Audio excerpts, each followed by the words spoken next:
Hello, everyone, and welcome to the first, both installment of the Versus series, a series where we compare two movies to see which one comes out on top and which one perishes.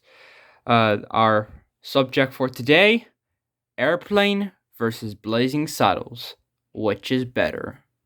First off, with Airplane, it is a parody film, satirical disaster comedy film, written, directed, and executively produced by Jim Abrahams, David Zucker, and Jerry Zucker, or Zaz for short, which are three guys who are known for making a lot of parody movies.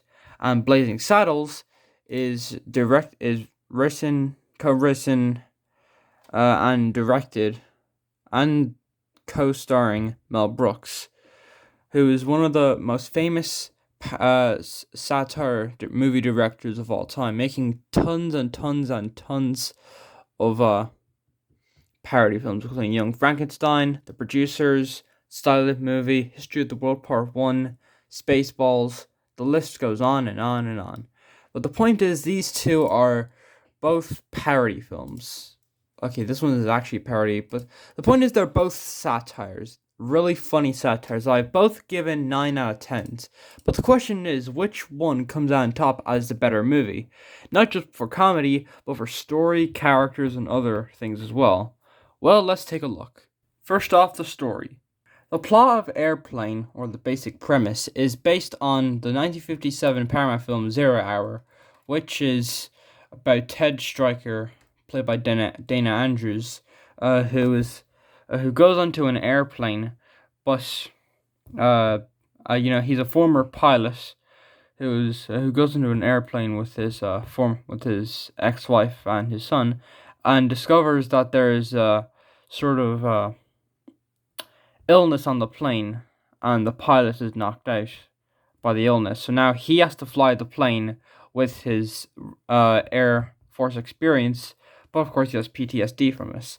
Airplane follows a similar plot, but instead of Ted Stryker, instead of having a wife, he just has an ex-girlfriend, Elaine Dickinson, played by Julie Haggerty. So the the plot is similar to 0 Hour, but a lot more comedic, as you know. That's kind of an obvious fact. What I like about the story is that despite being a comedy film, with all the seriousness, not non-seriousness, with all the jokes, it does still keep an intense atmosphere where everyone plays it completely straight. They're saying the randomest, funniest things, but they're all playing it straight, and sometimes it does get intense when it needs to. Now, for the other film, Blazing Saddles, the plot is about a railroad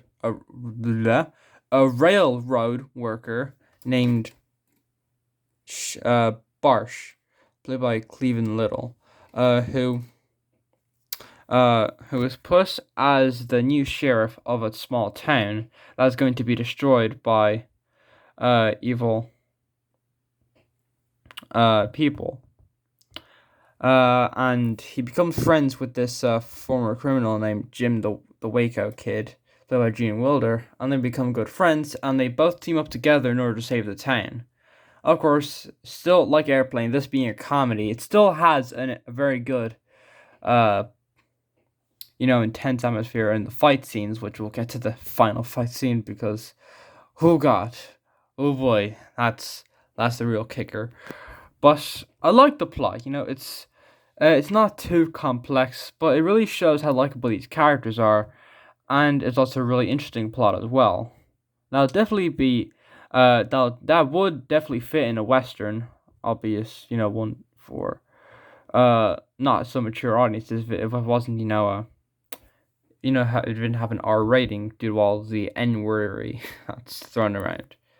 So of the two plots, I do think that Blazing Saddles has the more unique plot because it's taking a concept It's a completely original concept, and the concept itself is interesting, which is funny because it's written by 5 different people, one of which was Richard Pryor, may he rest in peace. Also, Mel Brooks is still alive. Yeah, he's 96.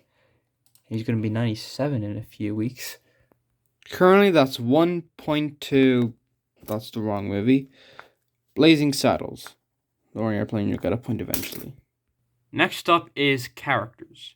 Airplane has insanely satirical, yet still likable characters. Ted Stryker is the main character. He is currently trying to,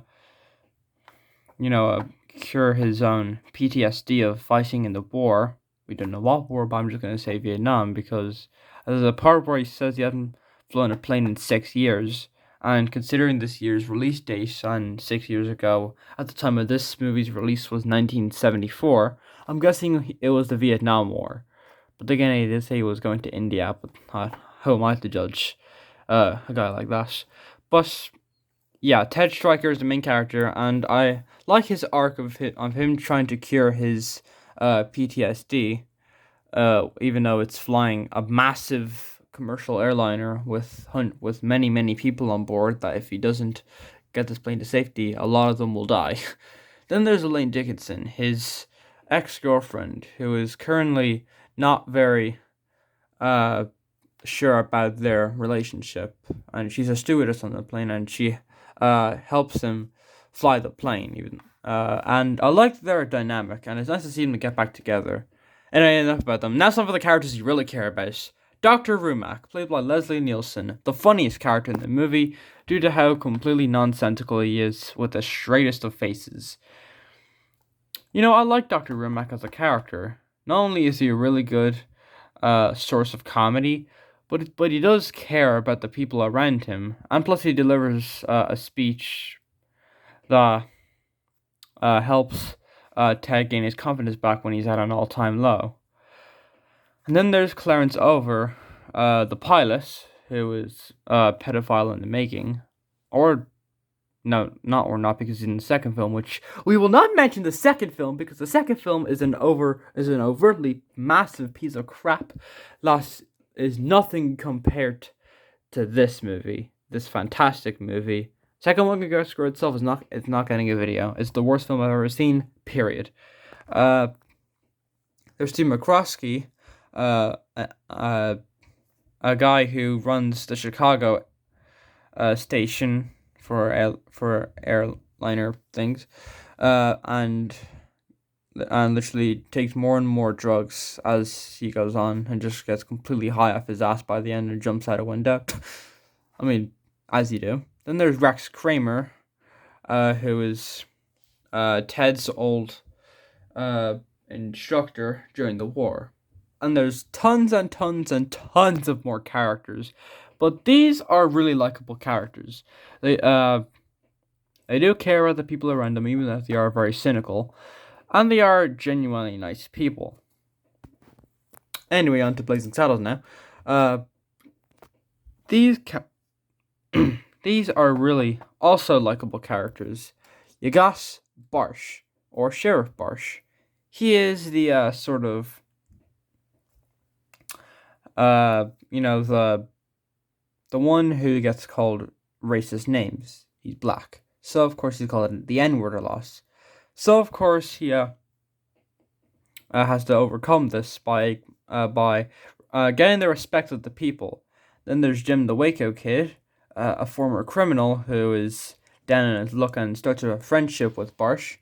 Then there's all the villains, including Mel Brooks's 5 characters. What the freak?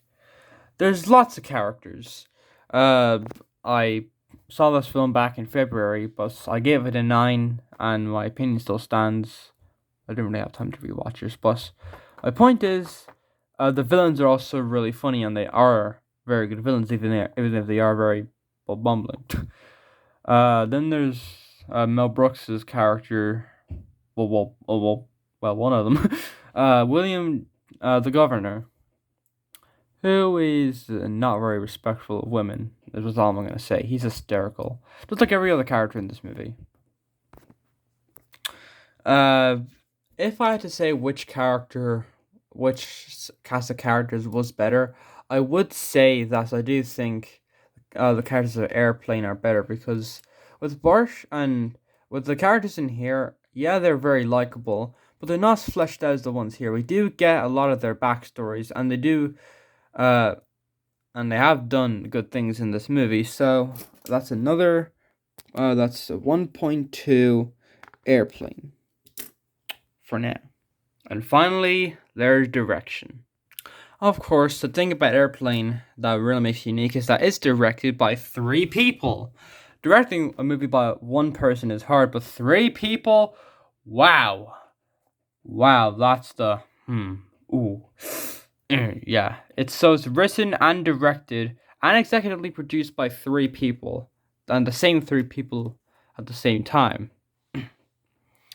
And what's even crazier, this was made on a budget of $3.5 million, but then again, Blazing Saddles made at a budget of $2.6 million. So, what's the more impressive one?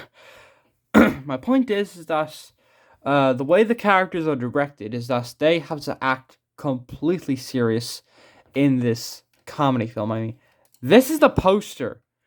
This is literally the poster. Like the plane is literally getting all tangled up. It's really funny to look at. I just went a bit too far, but yeah, it's really the poster is really funny to look at, and it really gets you to know that what type of film this is gonna be. But despite looking very hysterical, and it is, the characters are directed in a way where they have to act serious throughout everything that happens in the movie, and it is a well-directed movie. The performances are really good, especially by the serious actors who are absolutely hysterical. And for Blazing Saddles, well, the characters are well acted, but this is a case where, it's more of where they are acting silly in a film like this, which is not a massive problem. It's not a problem at all but this is a Western film, whereas this is a parody of disaster films. This is a parody of Western films, and Western films weren't really that serious all to begin with. Well, at least that's what I know. I mean, I haven't really seen any of the Clint Eastwood movies because, well, they're not for my age. They're all 8. Some of them are 18, which, speaking of, foreshadowing to 18 movies in upcoming DVD reviews, I'm just saying. But yeah, the actor performances are good, but they're not on on the same level as Airplane, where the fact that they act completely that they act completely straight is just the funniest thing. Also, I can't really say when you're talking about something, you can't really say the straight man anymore because now with all the context, wokeness, and all that jazz, it's kind of hard to describe something now, with one word. Like how you can't say "come" without saying it sound like "come." I'm getting demonetized. Anyway, comedy. So every time I do a versus episode, I'm gonna do a bonus round to see wash to the film's liking, to see what they're like. So, comedy. Airplane is one of the funniest movies I've ever seen in my life. That's an obvious fact.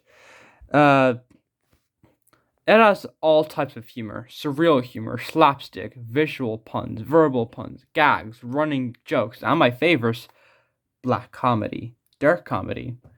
Even though Blazing Saddles is a dark comedy, this has hints of it, and I love it.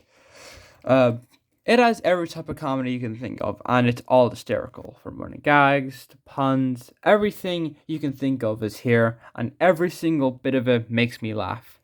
This is one of the few movies where I laugh at almost every single joke. It's one of the funniest movies, if not the funniest movie I've ever watched in my life. And for Blazing Saddles, I didn't laugh as much as, the previous, as with Airplane. But there is one scene where I laughed my ass off until the sunset. And that's the ending, where the film, in the last 10 minutes during a fight scene, leads into the modern day, from 1874 to 1974, and it literally has the biggest fourth wall break in the history of cinema. It is absolutely hysterical. Like, I was genuinely laughing my ass off throughout this entire scene. Uh, the entire last 10 minutes just made me. I was in hysterics. I was genuinely in hysterics. It came out of nowhere. I completely did not expect this. And the fact that the two right off into the sunset with the horses, uh, and just get into a car and then drive off instead. It just it's really inventive for a film like this, where even though it's really really funny, I wouldn't call it almost hysterical. But that ending scene made me laugh as much as in Airplane. But of course, that's just the ending. You can't just accompany the ending when it comes to talk about a movie. So unfortunately, even as amazing as the ending is, it doesn't account for the rest of the movie. So of course, I'm only counting the whole movie and not just the ending. And in that case, uh, yeah, I get another point. Oh yeah, I forgot to mention that Airplane also got points for direction. So that's 3 to Airplane and 1 to Blazing Saddles, which means Airplane is the better movie. So Airplane comes out on top. So, even though I love these two movies, Airplane is the one that just had to be better. Anyway, so I hope you enjoyed this video. Make sure you like, subscribe, and tune in next month for the next installment of the Versus series, where we will see. Actually, no, not next month. Next August. In August, where we will see which is better, Super Mario Galaxy or Super Mario Odyssey. See you guys. I was about to wrap up Trevor Conroy, but until then, I hope you enjoyed this video, and I'll see you guys in August. Goodbye. But this is my last video until August. Don't worry, I'm still making more videos after this. I'm just saying this is my last installment of the Versus series, but until August of 2023. So yeah, so this is my last video for now. I'm still making more. Look at the schedule. Anyway, goodbye.